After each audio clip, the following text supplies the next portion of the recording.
Yangilikni bombasi, xudo xolasa 26-iyul kuni UFC Abu Dabida o'zbek jangchisi jang qiladi. Hozirgina xabar topdim, gaplashdi, tasdiqlashdi. O'zi kontrakt bor. Rasman o'zingiz e'lon qilmaguncha men ayta olmayman. Xullas 26-iyul kuni UFC Abu Dhabi bo'ladi. O'shanda O'zbekistonlik jangchi jang qiladi. Hozir ismini ham ayta olmayman, sopernikning ham ismini ayta olmayman. Xullas kimni o'ylaysizlar, kommentariyada yozib qoldiringlar.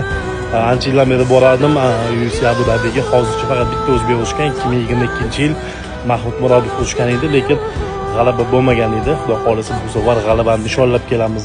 Abdushi так что harakatni boshlaydi. То что там viza atmen bo'lyapti. Tam u muammo emas, u bez viza atmen bo'lgani bilan viza bir kunda chiqadi. Shunda zaявка beriladi, ertasi kuni chiqadi.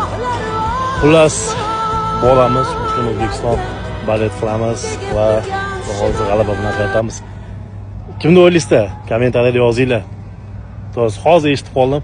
Srочно video qilmasam bo'lmaydi dedim.